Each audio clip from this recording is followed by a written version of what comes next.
የመጣው እንግዲህ የፊሊፒን ኤምባሲ አንዳንዴ በጣም ነው የሚገርመኝ። የኢንዶኔሲያ የፊሊፒን ወላሂ የኛ ሀበሾች ቢሆኑ የኛ ኤምባሲዎች ቢሆኑ እስካሁን አሳልፈው ነበር እኛን የሚሰጡን። አይደለም እንደዚህ አይነት ሙጅሪም ስራ ሰርተን ይቅርና በትንሹ ከኮንትራት ቤት ስንጠፋ በደሞዝ ጉዳይ ድረሱልን ብለን ስንደውል ምናምን ለእነሱ ለአረቦች ነው የሚወግኑት። እና የፊሊፒን ኤምባሲዎች እንግዲህ እቺ ከ4 ቀን ከ5 ቀን በፊት በአውቶማቲክ ቀሳላ ያረቡን ልጅ የገደለችዋ ፊሊፒናዊቷ እንግዲህ እየተከራከሩላት ይገኛሉ። ቪዲዮዋን በሶሻል ሚዲያ ተበትኗል። ሰላም አለይኩም ወራህመቱላሂ ወበረካቱ። ውድና የተከበራችሁ የዘይነብ እንድሪስ ዩቲዩብ ቻናል ቤተሰቦች ሰላም፣ እንዴት ናችሁ? ደህና ናችሁ ወይ? በያላችሁበት የዓለም ክፍል ሰላማችሁ ብዝት ትረፍ ይበል እያልኩኝ ዛሬም እንደተለመደው መጥቻለሁ። እንግዲህ በዚህ ሳምንት ውስጥ እጅግ በጣም የሚዘገንን የሚሰቀጥጥ የሳምንቱ መጥፎ ዜና የሰማንበት ጊዜ ነው። ሁላችንም ያዘንበት ጊዜ ነው። ወላሂ በጣም የጭካኔ ጥግ ነው። አውቃለሁኝ የማዳም ልጆች በጣም ጅኒዎች ናቸው። በጣም ያናድዳሉ፣ ደማችሁን ያፈላል።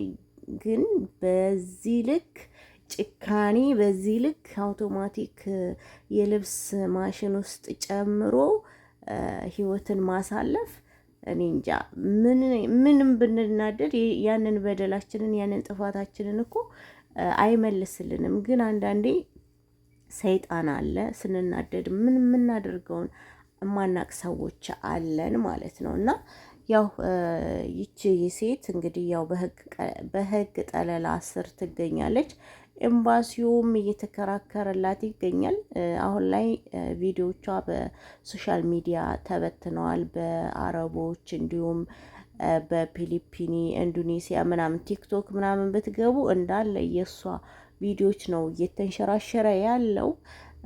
የፊሊፒን ኤምባሲ ግን ሳላደንቅ አላልፍም። በዚህ አጋጣሚ እሷ በደለኛ መሆኗን እያወቀ ድርጊቱን መፈጸሟ እያወቀ ሲከራከር ሳይ በጣም ነው አሳልፈን አንሰጥም በሚል ሲከራከር ሳይ በጣም ነው የገረመኝ። ከዚህ በፊትም ራሱ አስታውሳለሁ፣ ሳውዲ ይሁን ብቻ ቦታውን አላውቅም ረሳሁትኝ፣ አረብ ሀገር ውስጥ እንደዚህ አይነት ድርጊት ተፈጽሞ ማለት እንደዚህ በቀሳላ ምናምን ባይሆንም የሰው ህይወት ጠፍቶ አጥፍተው ማለት ነው የሞት ቅጣት ተቀጣ መሰለኝ። የፊሊፒን መንግስት ወደ አረብ ሀገር ሰራተኛ የሚባል አልሰጥም ብሎ እንትን ብሎ ነበረ። እና በጣም ኤምባሳቸውን ሳላደንቅ አላልፍም። ለህዝባቸው ያላቸውን እንክብካቤና ያላቸውን መቆርቆር።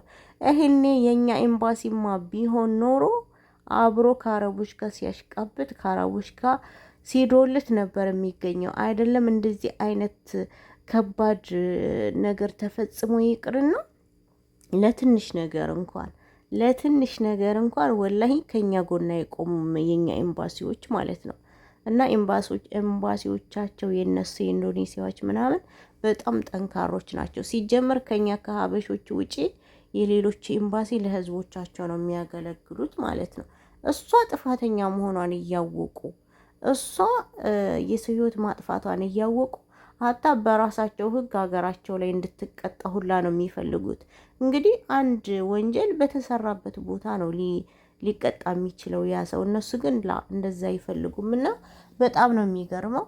እውነት ለመናገር ሰው ነኝና አሳዘነች ስታለቅስ ባባ ምናምን ስትል ማለት ሰይጣኗ ከበረደላት በኋላ የህፃኑ መሞት ስታቅ ብቻ ነደም ጸጸት፣ ታውቃላችሁ፣ የዘላለም ጸጸት።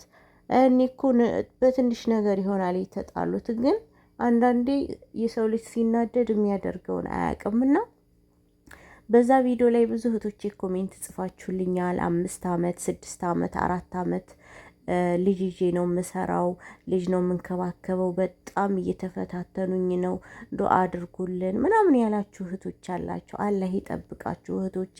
ስትናደዱ ስትጣሉ በየእምነታችሁ ሁላችሁም ዱአ አድርጉ።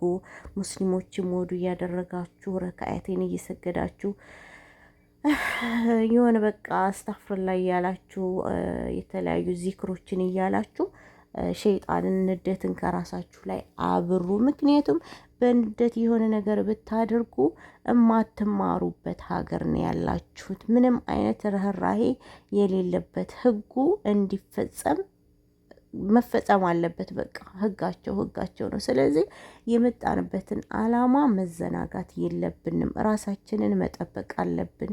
ወጣትነታችንን ልጅነታችንን ወይ በእስር ቤት ወይ ደግሞ ያለ ጊዜያችን እንዲገሉን አናድርግ ማለት ነው። እና በጣም ጂኒ የሆኑ ፈታኝ የሆኑ የሚፈታተኑ ህፃናቶች አሉ ሀቂቃ ማለት ነው። ግን ደግሞ ምንም ነገር ቢያደርግ ህፃን ነው እና እንደዚህ አይነት አጸያፊ ተግባር መፈጸም በጣም ከባድ ነው ሀቂቃ። እነሱ እኮ ያናድዳሉ፣ ደም ያፈላሉ። ግን በዚህ ልክ ያውን በአውቶማቲክ የልብስ ማጠቢያ ውስጥ ከቶ ህይወትን ማስጠፋት። ኖርማሉ እኮ የልብስ ማጠቢያ ቢሆን ምናልባት ህይወቱ ላይ ጠፋ ይችላል። እውነት ለመናገር ግን አስባችሁታል? አውቶማቲኩ እንደዚህ ነው የሚዞረው። ሐስቢ አላህ ወኒዕመል ወኪል። እናንተ ምን አይነት ጭካኔ ነው? እንደው ምን አይነት አውሬነት ነው? አውቃለሁ በድለዋት ሊሆን ይችላል፣ ብዙ ነገር ተሐምላ ሊሆን ይችላል። ግን ይሄንን ማድረጓ ለሷ ምን ሰላም ይሰጣታል? ይሄንን ማድረጓ ለሷ ምን ከበደሏት ነገር ምን እንትን ይልላታል? ምንም። የዘላለሟን በቃ ራሷ ህይወቷን አበላሸች። ያማ አንድ ጊዜ የሞተ ሞቷል። ወይ ትገደላለች ወይ ደግሞ እስር ቤት እድሜ ልኳን ትበሰብሳለች። እና አንዳንዴ የምናደርገውን ነገር ማሰብ አለብን እህቶቼ። አውቃለሁ እኛ ሀበሾች እንደዚህ የሚጨክል ልብ የለንም። ወላሂ እንደዚህ የሚጨክል ልብ የለንም። አላህ ይጠብቀን ከሰይጣን ከወስዋስ። ሁላችሁም ዱዓ አድርጉ፣ ራሳችሁን ጠብቁ። ስንት ጂኒዎች አሉ፣ ስንት በጣም አስቀያሚዎች፣ በጣም ማለት ነው ትዕግስታችሁን የሚፈታተኑ አሉ። ግን ደግሞ የወጣንበት አላማ አለን፣ ቤተሰብ አለን፣ ዝጋኛን የሚፈልግ ቤተሰብ አለ። ምንም አላያችሁ ይሆናል፣ ገና አላገባችሁ ይሆናል፣ ገና አልወለዳችሁ ይሆናል። ይህንን እድሜያችሁን ደግሞ በአጭሩ መቅጠፍ ማለት በጣም ከባድ ነው። አላህ ይጠብቀን፣ አላህ ይጠብቃችሁ። በጣም ብዙ ኮሜንት ጽፋችሁልኛል። ሀቂቃ በጣም እህቶቼ ጭንቀት ላይ ናችሁ አብዛኞቹ። እኔ አንድ ነገር ደስ የሚለኝ ህፃን ልጅ የለብኝም። እኔ ህፃን ልጅ ያለበት ቦታ መስራት ወላሂ በጣም ነው የምፈራው። አልታመልም።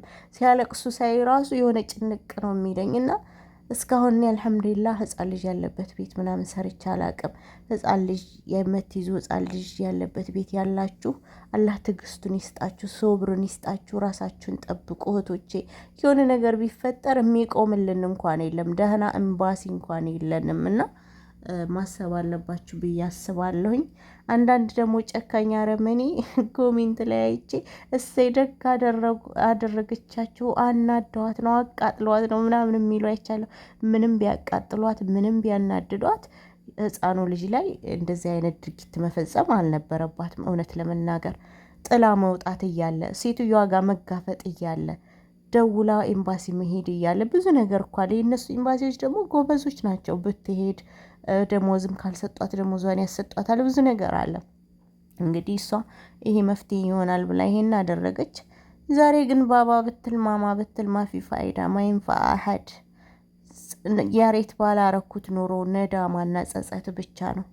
እና ይሄንን ይመስላል ውድ እህቶቼ። አላህ በያላችሁበት ይጠብቃችሁ። ወዳችኋለሁ። መልካም ጊዜ። ቪዲዮ ላይክ፣ ሼር፣ ሰብስክራይብ አድርጉኝ ባይ